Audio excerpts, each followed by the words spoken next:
सो अब जो क्वेश्चन है वो है √3 cos theta plus sine theta is equal to 1, then find the value of theta. और 4 ऑप्शन मुझे गिवन है। कैसे करेंगे इसे? इसको हम लिख सकते हैं, ये पहले क्वेश्चन लिख लेते हैं। √3 cos theta plus sine theta is equal to 1। अगर मैं सबसे पहले जो देख के मैं चीज़ करने वाला हूँ वो है कि दोनों साइड 2 से डिवाइड कर दो।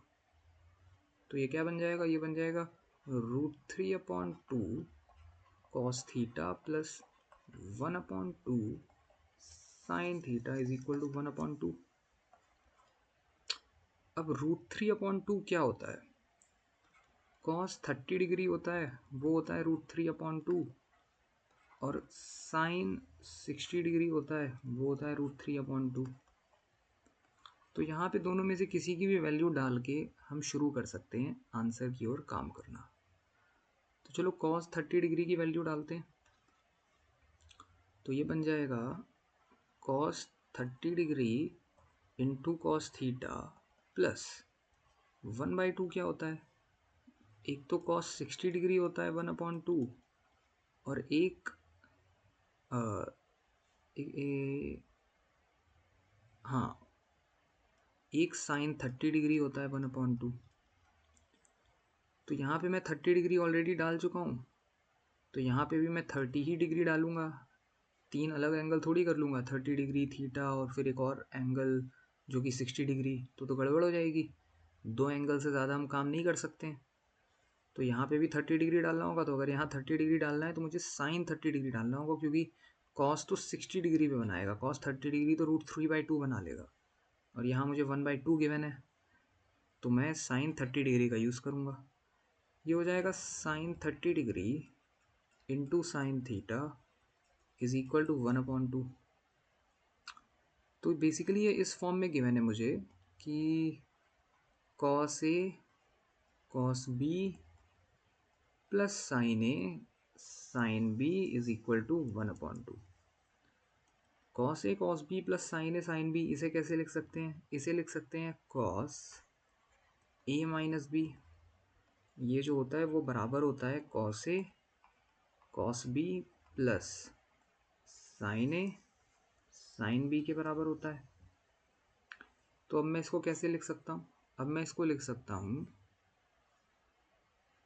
कॉस ए माइनस बी के फॉर्म में, यानी कॉस ए और ये बी है, cos 30 minus theta is equal to किसके बराबर गिवन है मुझे? 1/2 के बराबर। तो ये 1/2 आ जाएगा। अब कॉस 30 माइनस थीटा लिखो या कॉस, देखो कॉस 30 माइनस थीटा जो होगा वो कॉस थीटा माइनस 30 के बराबर होगा।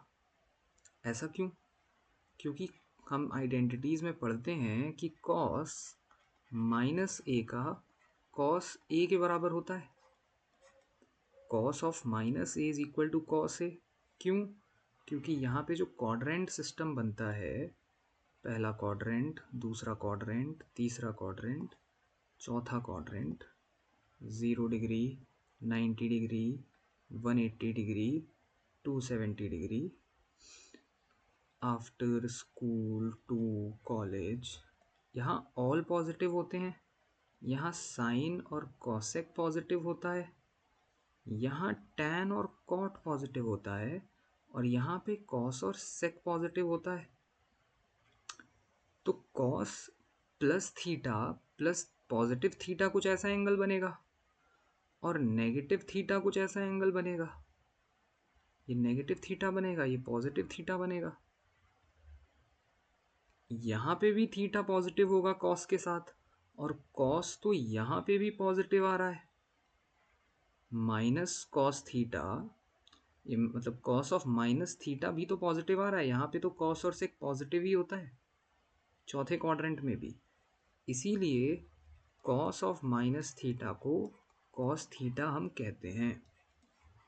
ओके, तो कॉस ऑफ माइनस थीटा इसीलिए कॉस थीटा होता है, क्योंकि चौथे क्वाड्रेंट में भी कॉस और सेक पॉजिटिव होते हैं।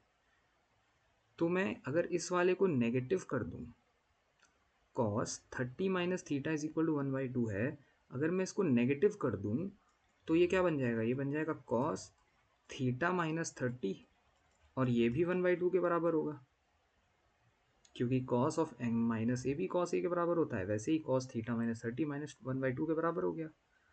कॉस 1/2 कब होता है, अभी हमने देखा था कॉस 1/2 होता है कॉस 60 डिग्री पे, तो इसके हिसाब से कॉस ऑफ थीटा माइनस 30 जो है वो कॉस 60 डिग्री के बराबर हो गया। कॉस से कॉस हट गया, theta minus 30 is equal to 60, theta is equal to 90 degree. Theta की वैल्यू 90 डिग्री आ गई, मुझे थीटा की वैल्यू फाइंड करनी थी, वो है 90 डिग्री, यही है मेरा आंसर 90 डिग्री। ओके।